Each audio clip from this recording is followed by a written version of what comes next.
अवधूत चिंतन श्री गुरुदेव दत्त. श्री स्वामी समर्थ. तुम्हा सगळ्यांचं स्वामी श्रद्धा यूट्यूब चॅनलवर खूप खूप मनापासून स्वागत. स्वामी कृपेने तुमचा आजचा दिवस शुभ जाओ. स्वामी महाराज तुमच्या सर्व चांगल्या इच्छा पूर्ण करोत हीच मी माझ्यासाठी प्रार्थना करते आणि आजच्या व्हिडिओला सुरुवात करते. बघा, आजच्या व्हिडिओमध्ये आपण खूप सुंदर अशी माहिती बघणार आहोत आणि प्रत्येक स्वामी भक्ताला ही माहिती उपयोगी पडणार आहे.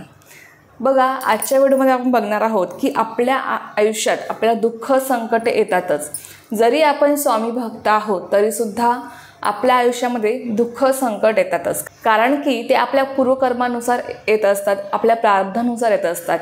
बघा, स्वामी भक्त आहोत याचा अर्थ असा नाही की आपल्या आयुष्यात कधीही संकट दुःख येणार नाही, पण त्या संकटातून त्या दुःखातून आपल्याला मार्ग मात्र स्वामीच दाखवणार आहेत.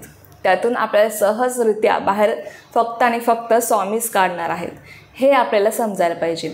आणि आपल्या आयुष्यात जेव्हा संकट दुःख येईल तेव्हा आपल्याला एक उपाय करायचा आहे. तोच उपाय मी तुमच्यासोबत आज शेअर करणार आहे. 100% आपल्याला या उपायाने स्वामी आपल्याला मार्ग दाखवतात. त्या संकटातून दुःखातून अडचणीतून आपल्याला स्वामीच बाहेर काढत असतात. बघा, बऱ्याच जणांचं असं होतं ना, स्वामी भक्त आहेत पण तरीसुद्धा असं होतं काही जणांचं की आता आम्ही स्वामी सेवेत आहोत म्हणजे आमच्यावर कधीही कोणतंही संकट येऊच नाही, दुःख येऊच नाही, असं काही जणांना वाटतं. आणि आलं तर त्यांना असं वाटतं की मी इतकी स्वामी सेवा करून, मी इतकं स्वामींची सेवा करून, स्वामींवर एवढा विश्वास ठेवून मला माझ्या सेवेचं फळ का मिळत नाही, माझ्या आयुष्यातच संकटे दुःख का येतात, असं त्यांना वाटायला लागतं. आणि मग ते स्वामींच्या सेवेपासून दूर निघून जातात. त्यांचा विश्वास डगमगायला लागतो आणि स्वामींच्या सेवेपासून ते हळूहळू दूर निघून जातात. पण बघा, त्यांची ही सगळ्यात जास्त मोठी चुकी असते. बघा, त्यावेळेस आपल्याला सगळ्यांना समजायला पाहिजे की आपल्या आयुष्यात आता जे काही संकट आहे, दुःख आहे, जी कोणती अडचण आहे ती काही स्वामींनी आपल्या आयुष्यात आणलेली नाही आहे. स्वामींना आनंद होतो का आपल्या आयुष्यामध्ये संकट दुःख आणून? नाही, त्यांनासुद्धा खूप त्रास होतो, त्यांना पण खूप दुःख होतं. आपल्या भक्ताच्या आयुष्यात जे काही संकट आलेलं आहे ते पाहून स्वामींनासुद्धा खूप मनापासून त्रास होतो, लक्षात घ्या. आणि जी काही संकटे आहेत, दुःख आहे, जी काही अडचण आहे ना, ती फक्त आणि फक्त आपल्याला आपल्या पूर्वकर्मानुसार प्राप्त झालेली असते. बघा, आत्ता आपण स्वामी सेवेत आहोत, याच्या आधी आपले कर्म कसे होते किंवा याच्या आधीच्या जन्मात आपण कोण होतो, आपले कर्म काय असतील, आणि आपण या जन्माचे नाही तर आधीच्या जन्माचे सुद्धा काही कर्म आपल्यासोबत घेऊन येतो. काही प्रारब्ध आपल्यासोबत असतात जे आपल्याला भोगायचेच असतात, जे भोग आपल्याला भोगायचे असतात, त्यातून आपली सुटका होत नाही. लक्षात घ्या, कर्माचे फळ आपल्याला भोगायचेच असतात. कर्माचे फळ आत्तापर्यंत कोणालाही चुकलेलं नाही आहे. म्हणून कर्म नेहमी चांगले करावेत जेणेकरून आपल्याला त्याचं फळसुद्धा चांगलंच मिळेल. तर आपल्याला आपल्या काही कर्मानुसार काही वाईट कर्माची फळं प्राप्त झालेली असतात आणि त्यानुसारच आपल्याला आपल्या आयुष्यामध्ये जी काही दुःख आहे, संकट आहे, त्यांचा सामना करावा लागत असतो.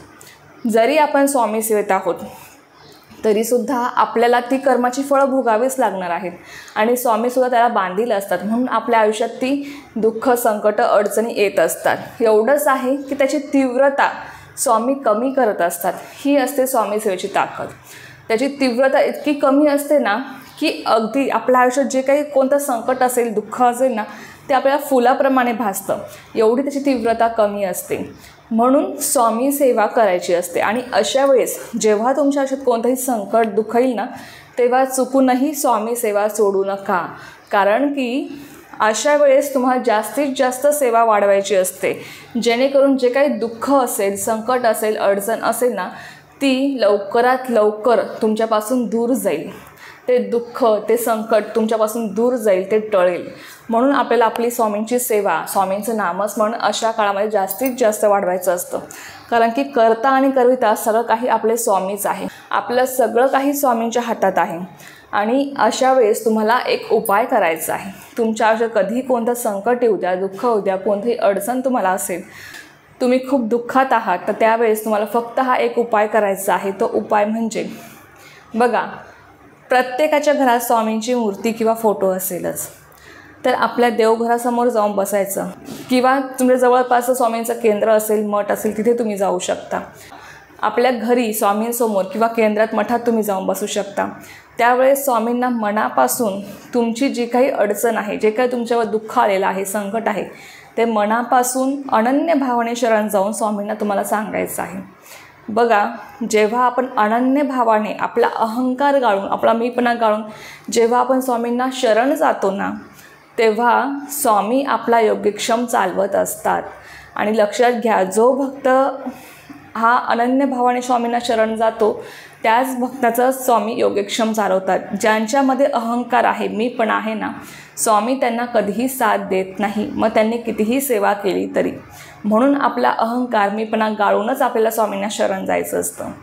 म्हणून बघा, तेव्हा अशा वेळेस तुम्हाला काय करायचं आहे, पूर्णपणे अनन्य भावाने तुम्हाला स्वामींना मनापासून शरण जायचं आहे। तुमचं जे काही दुःख आहे, त्रास आहे, संकट आहे, ते स्वामींना सगळं सांगायचं आहे। त्यानंतर तुम्हाला 11 माळी श्री स्वामी समर्थ या मंत्राचा तुम्हाला जप करायचा आहे। आता बघा, माळ जर तुमच्याकडे तेव्हा नसेल तर काय करायचं, 15 ते 20 मिनटं किंवा अर्धा तास टाईम लावून द्यायचा। त्या टायमामध्ये मनापासून स्वामींना हाक मारायची आहे।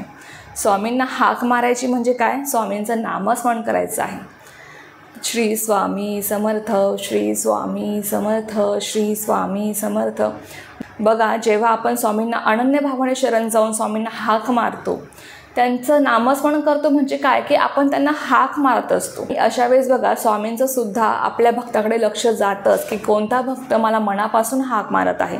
आणि स्वामी आपल्या आयुष्यातल्या ज्या काही संकट असेल, तुम्हाला तेव्हा दुःख असेल, अडचण असेल, ती स्वामी सोडवतात, 100% सोडवतात। अनुभव घेऊन बघा, खूप सुंदर अशी सेवा आहे किंवा उपाय तुम्ही म्हणू शकता।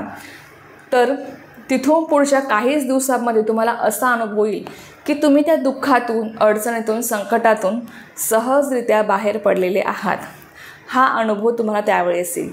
आणि फक्त त्या काळामध्ये स्वामींवरचा जो काही विश्वास आहे ना, तो तुम्हाला आहे तसा कायम ठेवायचा आहे, तो अजिबात डगमगू द्यायचा नाही। तुमचा विश्वास जर डगमगला आणि तुम्ही जर स्वामी सेवेपासून दूर गेलात तर मात्र काहीच होऊ शकत नाही, लक्षात घ्या। अशा वेळेस स्वामींवरचा विश्वास तुम्हाला अजून वाढवायचा आहे, स्वामींची सेवा अजून वाढवायची आहे, स्वामींचं नामस्मरण तुम्हाला सतत करायचं आहे जेव्हा तुम्ही संकटात, दुःखात असाल। आणि तिथून पुढे बघा की तुम्ही त्या संकटातून जेव्हा तुम्ही बाहेर पडाल ना, तेव्हा तुम्ही मागे वळून बघाल की हे संकट माझ्यावर आलं होतं की नाही, असं तुम्हाला भासायला लागेल की मी एक स्वप्न पाहिलं। इतक्या सहजरित्या स्वामी तुम्हाला संकटातून, दुःखातून, अडचणीतून बाहेर काढतीलच। अनुभव आहे, अनुभव घेतलेला आहे, तुम्ही सुद्धा नक्की घेऊन बघा। आपल्याला सगळ्यांना आयुष्यामध्ये संकटाचा, दुःखाचा सामना करावाच लागतो। अशी कोणतीच व्यक्ती नाही की जी सदा सुखी आहे। प्रत्येकाला आयुष्यामध्ये संकट, दुःख येतच असतात। परंतु बघा, आपली सेवा, आपल्या सेवेचं फळ, आपल्या स्वामींवरचा विश्वास, जी स्वामी शक्ती आपल्या पाठीशी आहे ना, ती आपल्याला या संकटातून, दुःखातून सहजरित्या बाहेर काढत असते। तर चला, ही एक खूप छोटीशी पण खूप महत्त्वाची माहिती होती जी माझ्यासोबत शेअर करायची होती। तर झालेली सेवा मी स्वामींचरणी रुजू करते आणि आजचा व्हिडिओ इथेच थांबवते। तुम्हाला जर ही माहिती आवडली असेल तर व्हिडिओला लाईक, शेअर, सबस्क्राईब करायला विसरू नका। पुन्हा भेटूया अशाच एका नवीन व्हिडिओसोबत किंवा नवीन विषयासोबत। तोपर्यंत सर्वांना श्री स्वामी समर्थ, जय जय स्वामी समर्थ।